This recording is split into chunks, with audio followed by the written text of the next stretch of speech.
அனைவருக்கும் வணக்கம்.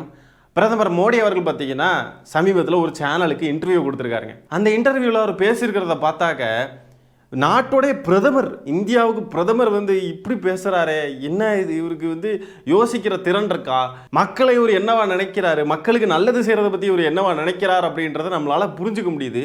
இப்படி ஒரு நபர் பிரதமராக இருக்காரே அப்படின்னு சொல்லி நமக்கு பார்க்கறதுக்கே அவ்வளோ வேதனையும் வருத்தமாகவும் இருக்குங்க. அப்படி அவர் என்ன பேசிட்டார் அப்படின்றத நம்ம ஃபர்ஸ்ட் காணொலியை பார்த்துருவோம், அதுக்கப்புறம் என்னன்றதை நம்ம டிஸ்கஸ் பண்ணுவோம். अब देखिए क्या होता है, आप एक शहर में मेट्रो बनाते हैं और उसी शहर में चुनाव जीतने के लिए कहते हैं कि हम महिलाओं को बस में फ्री ले जाएंगे। मतलब आपके मेट्रो के 50% पैसेंजर आपने ले लिए, तो मेट्रो वायबल नहीं होगी। अब भविष्य में मेट्रो बनेगी कि नहीं बनेगी? நமக்கு ஹிந்தி புரியாது, என்னத்தையோ பேசுகிறாரு, அது என்னன்றது ஆனால் இதெல்லாம் போட்டு வச்சுருக்காங்க, டிரான்ஸ்லேட் பண்ணிலாம் வச்சுருக்காங்க. அதனால் அது என்னன்றதை பார்த்துருவோம். பேசிட்டாருன்றது தெரியுது இல்லையா, மீடியா கிட்ட பேசுகிறாருன்னா ரொம்ப வெளியெல்லாம் வரமாட்டார். அவர் நம்ம தாவேகா தலைவர் விஜய் மாதிரி தான், அவங்களுடைய டெக்னிக்கு தானே இங்கே எல்லாம் ஃபாலோ பண்ணுறதுலாம்.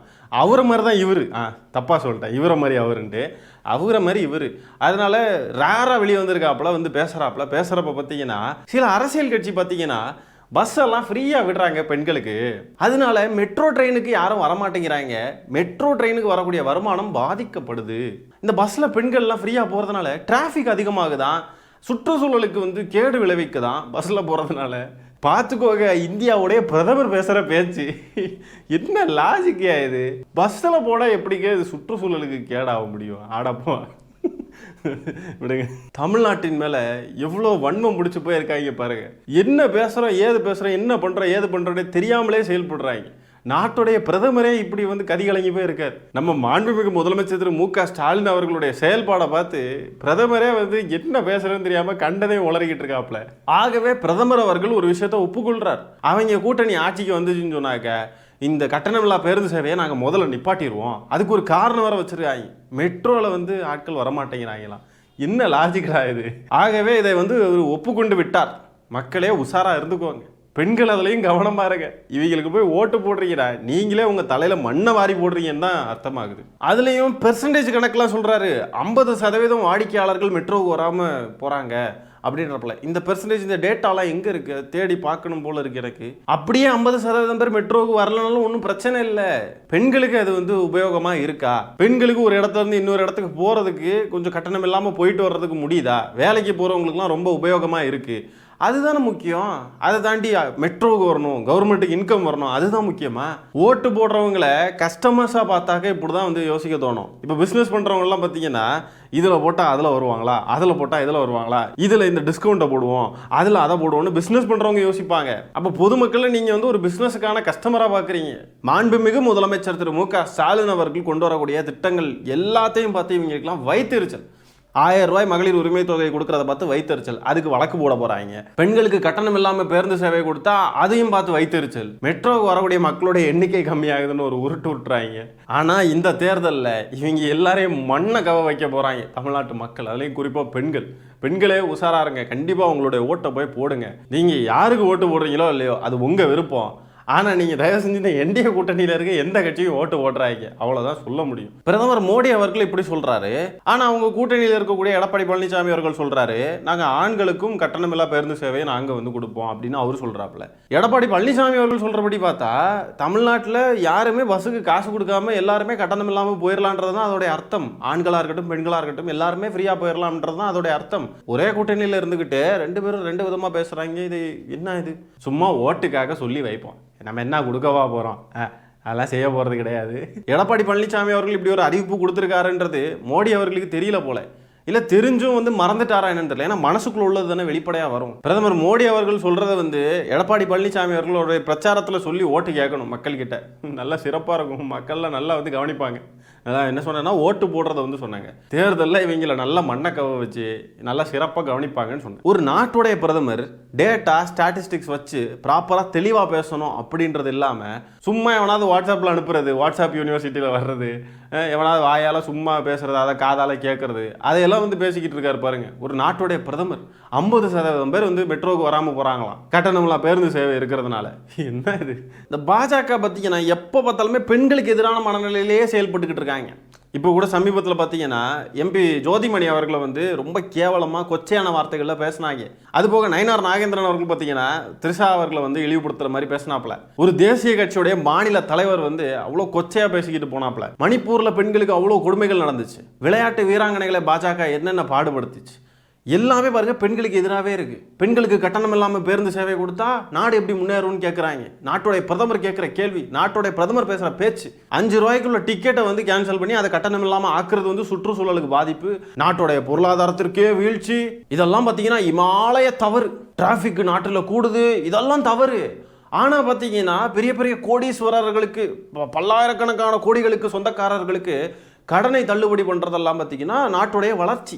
அதெல்லாம் தவறே இல்லை, அதெல்லாம் தவறே இல்லை. நல்ல பிரதமர், நல்ல கட்சி, சூப்பர். அதாவது பிரதமர் மோடி அவர்களுடைய மனநிலையின்படி பார்த்தீங்கன்னா நாடு முன்னேறதுக்கு என்ன பண்ணணும்னா விதவிதமாக எப்படியெல்லாம் வசூல் பண்ணலாம் அப்படின்ற வழியை கண்டுபிடிச்சா நாடு முன்னேறிடும். இதுதான் பிரதமர் மோடி அவர்களுடைய மனநிலை. ஆனால் பாருங்க, பெண்கள் வந்து முன்னேறினா நாடு முன்னேறும், பெண்களுக்கு கல்வி, பெண்களுக்கு வேலைவாய்ப்பு, பெண்களுக்கான உரிமைகள் எல்லாம் கொடுத்தா நாடு முன்னேறும்ன்றது பிரதமர் மோடி அவர்களுக்கு தெரியல. பாஜகவினருக்கு இந்த அடிப்படை புரிதல் தான் இல்லை. அவங்களுடைய புராண குப்பை கதைகளும், அவங்களுடைய மதம் சொல்லி கொடுக்குற விஷயங்களும், அவங்களுடைய அந்த இது என்ன வர்ணாசிரம கோட்பாடுகளின்படி வந்து இருந்தால் தான் நாடு முன்னேறும்ன்றது அவங்களுடைய கருத்து. இதனால தான் பெண்களுக்கு கிடைக்கக்கூடிய உரிமைகள், சலுகைகள் இதெல்லாம் பார்த்து இவங்களுக்கு வைத்தறிச்சலாக இருக்குது. மக்கள்கிட்ட விதவிதமாக வசூல் பண்ணுறது தான் நாட்டுடைய வளர்ச்சின்னு நினச்சிக்கிட்டு இருக்கிறார். நல்ல பிரதமர், என்ன ஒரு புரிதல் கொண்ட ஒரு பிரதமர், சூப்பர். பெண்களுக்கு இப்படி கட்டணம் இல்லாமல் பேருந்து சேவை இருக்கிறதுனால எவ்வளோ பெண்கள் வேலைக்கு போயிட்டு வர்றது கட்டணம் இல்லாமல் போயிட்டு வர்றாங்க.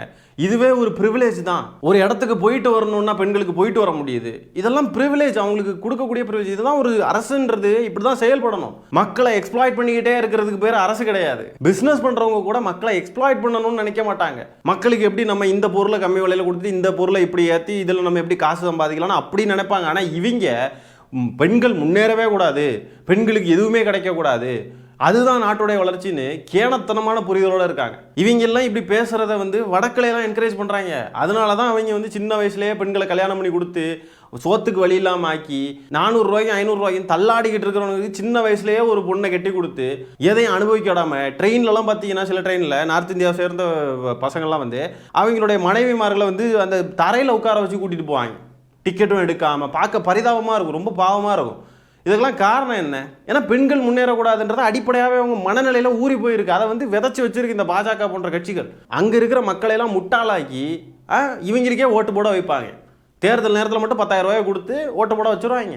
ஆனால் இந்த அரசு செயல்படுறது எல்லாமே பெண்களுக்கு எதிரானது, நாட்டுடைய வளர்ச்சிக்கே வந்து எதிரானதுன்றது அங்கே இருக்கிற மக்களுக்கு புரிய மாட்டேங்குது, தெரிய மாட்டேங்குது. ஆனால் நமக்கு தெரியுது.